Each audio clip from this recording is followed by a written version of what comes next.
तारीख 14 मे राष्ट्रवादी काँग्रेसचे आमदार सुनील शेळके यांनी एक खळबळजनक वक्तव्य केलं। ते वक्तव्य होतं की आमदार रोहित पवार हे काँग्रेसमध्ये जाण्याच्या तयारीत आहेत। कट्टू 20 मे रोहित पवारांचं एक खळबळजनक ट्विट येतं। ते पक्षाच्या बैठकीला गैरहजर राहणार आहेत। त्यात ते पक्ष आक्रमक होत नाही, पक्ष रस्त्यावर उतरत नाही अशी नाराजी जाहीरपणे व्यक्त करतात। अर्थातच रोहित पवार आपल्याच पक्षात अस्वस्थ आहेत का? जर ते अस्वस्थ असतील तर त्यांना कसली नाराजी आहे? रोहित पवारांच्या कोणत्या मुद्द्यांकडे पक्षातील लोकांनी दुर्लक्ष केलं आणि त्यामुळे रोहित पवार खरंच आपल्या आजोबांची साथ सोडून काँग्रेसमध्ये जाऊ शकतात का? याचाच सविस्तर आणि सखोल आढावा या व्हिडिओमधून आपण घेणार आहोत। व्हिडिओ शेवटपर्यंत नक्की बघा। तर 14 मेचा दिवस, 14 मेला सुनील तटकरे सिल्व्हर ओकवर शरद पवारांना जाऊन भेटले। ही भेट राजकीय नाही, ही सदिच्छा भेट होती, वैयक्तिक भेट होती। त्यांच्या तब्येतीची विचारपूस करायला गेलो होतो असं सुनील तटकरे म्हणाले। पण त्यांनी जरी हा दावा केला असला तरी सुद्धा किंवा त्या पाठोपाठ प्रफुल्ल पटेल जाऊन भेटून आलेले असले तरी सुद्धा रोहित पवार यांना हे आवडलेलं नाही का? 14 मेला सुनील तटकरे हे शरद पवारांना सिल्व्हर ओकवर जाऊन भेटलेले होते आणि त्याच दिवशी या भेटी संदर्भात अजित पवार राष्ट्रवादी काँग्रेस पक्षाचे आमदार सुनील शेळके यांना या भेटीविषयी प्रश्न विचारला असता त्यांनी असा दावा केलेला होता की रोहित पवार हे काँग्रेसमध्ये जाण्याच्या तयारीत आहेत। ते काँग्रेसमध्ये कदाचित जातील कारण ते त्यांच्याच पक्षामध्ये अस्वस्थ आहेत, ते त्यांच्या आजोबांची साथ सोडतील। आता खरंच असं होणार आहे का? तर आजचा जर आपण एक्सवरचा रोहित पवार यांचा संवाद ऐकला, त्यांची पोस्ट ऐकली तर त्याने सुनील शेळके जे म्हणारे होते त्याला कुठेतरी दुजोरा मिळतो। रोहित पवार यांनी आज एक्सवर काय पोस्ट केली आहे? तर आज एक्सवर ते असं म्हणतायत की आज जी राष्ट्रवादी काँग्रेस शरदचंद्र पवार पक्षाची बैठक आहे त्या बैठकीला मी गैरहजर राहणार आहे का? कारण माझ्या मतदारसंघामध्ये पाण्याचा एक प्रश्न आहे आणि तो सोडवण्याकरता मी जातो आहे आणि म्हणून मी या बैठकीला हजर राहणार नाहीये। मी जरी पक्षावर नाराज नसलो तरी सुद्धा माझ्या पक्षाकडून आक्रमक भूमिका घेतली जात नाही, माझ्या पक्षाकडून रस्त्यावर उतरून आंदोलनं केली जात नाहीत, अशा प्रकारचं रोहित पवार यांचं एक्सवरचं ट्विट आहे किंवा पोस्ट आहे। ते खरंच पक्षावर नाराज नसले असं म्हणत जरी असले, शब्दशः म्हणत जरी असले तरी सुद्धा ते पक्षावर नाराज आहेत का? अशा चर्चा नक्कीच सुरू झालेल्या आहेत आणि त्याला कारणं काय काय ते आपण बघतोय। पहिलं कारण म्हणजे रोहित पवार वारंवार अजित पवार यांच्या अपघातासंदर्भात चौकशी व्हावी यासाठी पाठपुरावा करत आहेत, पण त्यांना शरद पवारांकडून, सुप्रिया सुळेंकडून आणि अनुषंगाने पक्षाकडून हवा तेवढा पाठिंबाच या विषयात मिळालेला नाही, मिळत नाही। हे एक सगळ्यात महत्त्वाचं कारण की त्यामुळे ते पक्षामध्ये एकटे पडल्याची आपल्याला साधारणपणे दृश्य दिसतात, चित्र दिसतात। दुसरा महत्त्वाचा मुद्दा की या अजित पवारांच्या अपघात प्रकरणाचा पाठपुरावा करत असताना जेव्हा जेव्हा ते वेगवेगळ्या लोकांना जाऊन भेटले, नेत्यांना जाऊन भेटले किंवा पोलीस प्रशासनामध्ये काही लोकांना जाऊन भेटले तेव्हा त्यांच्या बरोबर म्हणजेच रोहित पवार यांच्या बरोबर एखाद दोन ठिकाणी आपल्याला फक्त एखादा आमदार त्यांच्याबरोबर दिसला असेल किंवा एखादा राष्ट्रवादी काँग्रेस शरदचंद्र पवार पक्षाचा नेता दिसला असेल, पण त्याच्या व्यतिरिक्त महत्त्वाचे असे कुठलेही नेते त्यांच्यासोबत दिसले नाहीत किंवा त्यांच्या या पाठपुराव्याला सपोर्ट करेल, पाठराखण करेल त्या विषयाची असं एकही वक्तव्य ना जयंत पाटील, ना सुप्रिया सुळे, ना जितेंद्र आव्हाड, ना शरद पवार कुणाकडनंच कुठल्याच महत्त्वाच्या नेत्याकडनं आलं नाही। तिसरं महत्त्वाचं कारण की रोहित पवार पक्षात एकाकी पडलेत का?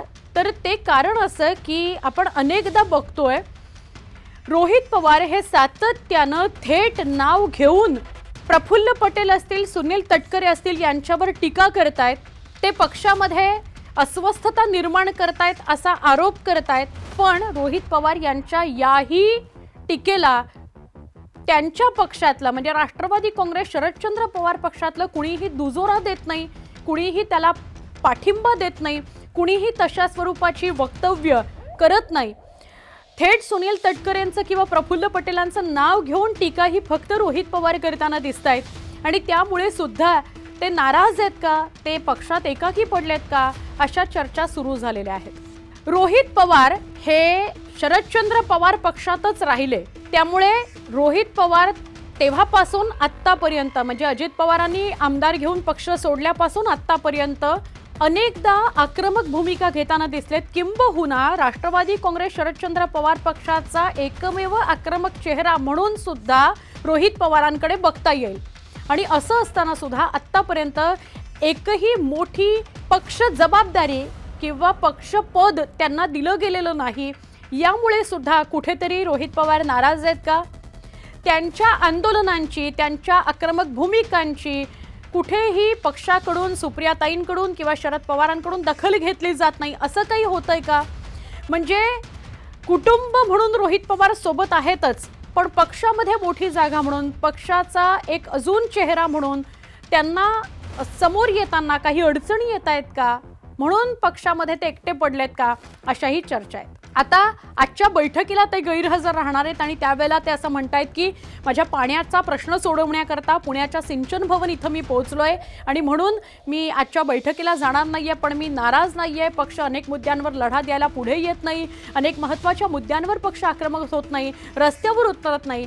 मग असं म्हणण्याचा रोहित पवार यांचा अर्थ काय होता? त्यांना कुणापर्यंत ही वाक्य पोचवायची आहेत, हाही एक प्रश्न पडतो. याच्या व्यतिरिक्त असा विषय आहे की अजित पवारांनी जेव्हा वेगळा पक्ष काढला तेव्हापासून आजपर्यंत कुठलीही मोठी जबाबदारी पक्षानं रोहित पवार यांना दिलेली नाही.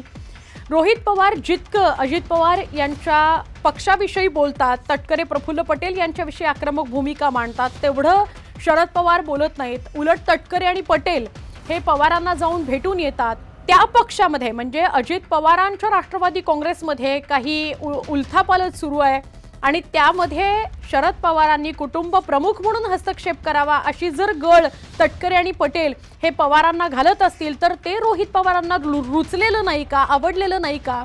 शरद पवार हस्तक्षेप जर करत असतील, करणार असतील कौटुंबिक पातळीवर सुद्धा पार्थ पवार यांना समजवण्याकरता, तर ते सुद्धा रोहित पवारांना आवडलेलं नाही का? अशा वेगवेगळ्या शक्यता, तर्क वितर्क काढले जात आहेत आणि त्यामुळे रोहित पवार पक्षात एकटे पडलेत का? ते खरंच पक्ष बदलतील का? जर ते पक्ष बदलतील आणि त्यांच्या सोबत पक्षातले काही आमदार आहेत तर ते भाजपकडे जातील, काँग्रेसकडे जातील का अजून काही वेगळा पक्ष ते अवलंबतात, पक्षांतर करणं अवलंबतात, हे बघणं सुद्धा महत्त्वाचं ठरणार आहे. आज सुद्धा शरद पवार यांचं एक अत्यंत महत्त्वाचं वाक्य समोर येत आहे. शरद पवार यांनी पंतप्रधान नरेंद्र मोदींचं उघड कौतुक केलं. मंगळवारची ही गोष्ट आहे की मंगळवारी शरद पवारांनी पंतप्रधान नरेंद्र मोदींचं उघड कौतुक केलं की पंतप्रधान इतर देशांसमोर भारताची प्रतिमा जपण्याचा प्रयत्न करतायत, अधिक वाढवण्याचा, उंचीवर नेण्याचा प्रयत्न करतायत. आणि असं शरद पवारांचं वाक्य एका बाजूला विरोधामध्ये उभे असलेले रोहित पवार जे भाजपच्या विरोधात आणि महायुतीच्या विरोधात कणखरपणे, ताठपणे भूमिका घेत आहेत, उघड इंधन दरवाढ असेल किंवा वेगवेगळ्या गोष्टींसंदर्भात भूमिका मांडतात आणि त्याच वेळेला इकडे शरद पवार पंतप्रधान नरेंद्र मोदींचं कौतुक करतात. हा सुद्धा न रुचलेला एक विषय आहे का रोहित पवारांना? अशा वेगवेगळ्या शक्यतांमुळे रोहित पवार पक्षामध्ये एकटे पडलेत का? ते नाराज आहेत का पक्षावर? त्यांना हवं तसं वातावरण पक्षात मिळत नाहीये का? आणि तसं जर होत असेल तर ते आपला पक्ष सोडू शकतात का? वेगळ्या पक्षाचा विचार करू शकतात का? असं म्हणण्याला वाव आहे अशा चर्चा आहेत. आता या सगळ्या संदर्भात तुम्हाला काय वाटतं? कमेंट करून आम्हाला नक्की सांगा.